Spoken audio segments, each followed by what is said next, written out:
수강생 여러분 안녕하세요. 국제법을 맡고 있는 고비안입니다. 지난번 시간까지 또 이제 조약법의 내용들 뭐 이런 내용들 많이 굉장히 길게 봤죠. 내용들이 좀 지루하실 수 있는데 그 내용들이 또 시험에 나오면 좀 까다로워요. 조약법 협약 같은 것들의 내용들은. 그래서 복습을 꼭 좀 해놓으셔야 된다는 말씀을 드리고 그다음에 이제 이번 시간에는 이제 국가의 개념, 그다음에 이제 그거의 국가의 그 기본 권리와 의무 뭐 이런 부분들을 말씀드릴 것 같습니다. 이제 국가라는 게 무엇인지, 국제법의 주체 중에 가장 중요한 게 시원적이라고 얘기할 수 있는 게 국가거든요. 뭐 요즘은 뭐 이제 국제 기구나 그다음에 NGO라고 해서 비정부 기구 또는 아니면 개인들도 영향력 있는 개인들도 여러 영향을 미치고 있으나 기본적으로 국가라는 게 매우 중요하기 때문에 그의 그 유형이라고 해야 될까요? 그런 부분과 그 국가가 가지는 어떤 의무 이런 것들에 대한 내용들을 같이 보시도록 하겠습니다. 그러면 뭐 하나씩 보시도록 하죠. 국가 개념에 먼저 얘기돼야 되는데요. 국가의 개념이 무엇이냐? 그러면 뭐 우리가 이미 다 알고 있죠. 국가라는 것은 뭐 우리가 국가 내에 태어났기 때문에 이해를 하시고 있는 거죠.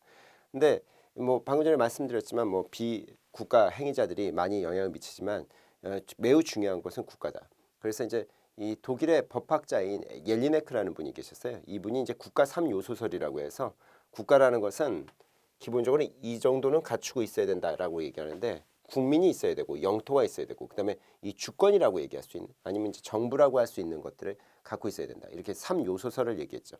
그래서 1933년에 이 우루과이입니다. 남미의 우루과이에 있는 몬테비디오라는 곳에서 이제 협정을 맺은 바가 있는데요.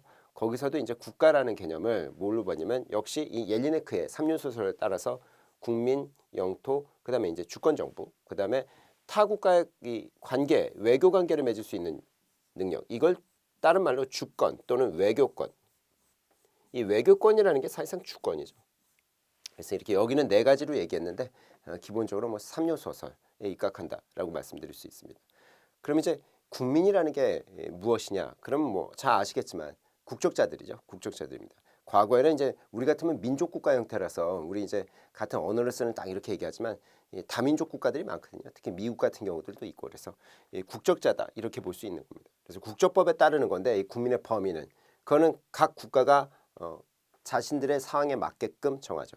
우리나라 같으면 이제 혈연주의 같은 것들이 좀 강하죠. 그래서 이제 우리는 누구로부터 태어났느냐, 부모가 누구냐, 뭐 이런 걸 중심으로 국적법을 얘기하는데 미국 같은 경우는 이제 아까도 말씀드렸지만 다인종 국가다 보니까 그 땅에서만 태어나도 그렇죠.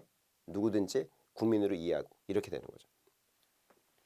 근데 요즘은 이제 예전 같으면 이제 국민이라는 걸 국가의 종속적인 막 백성이라고 불렀던 거 아닙니까? 왕정 시대에는. 근데 이제 그렇지는 않고 국가의 이제 단순 종속적인 건 아니고 국가를 결국 이제 이루는 중요한 구성원이다. 이렇게 얘기할 수 있는 거죠.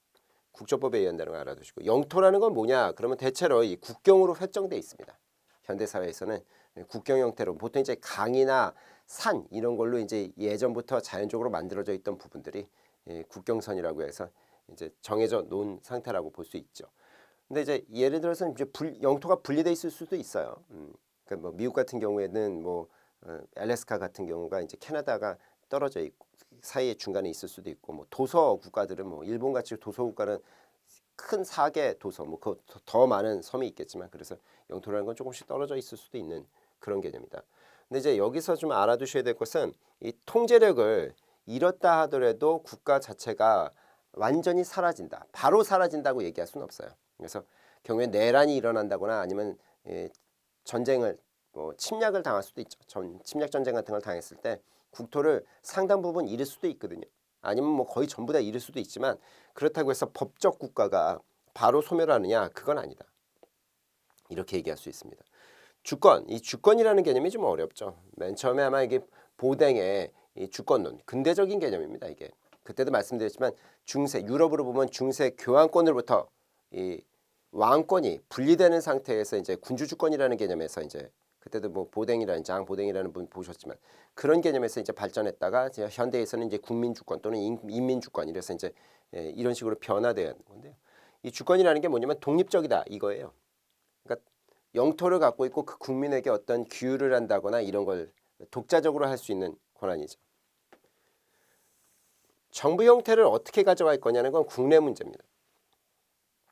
그게 무슨 얘기냐면 이 뭐 의원 내각제를 가져갈지 대통령제를 할 건지 우리나라는 대통령제를 중심으로 하는 의원 내각제를 이제 가미한 구조인데 그런 것들은 알아서들 그 안에서 내정이죠. 할 거지 뭐 국제법적으로 무슨 뭐 얘기하지 않아요. 왕정 국가들도 현재 존재하고 있거든요.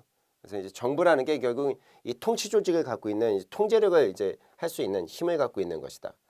국제법적으로는 외교권을 하는 것이고 아까도 말씀드렸지만 타국이 일시 점령당한다 해도요 내란이 있다 해도 국가라는 게 바로 소멸하지는 않는다 이렇게 얘기하죠.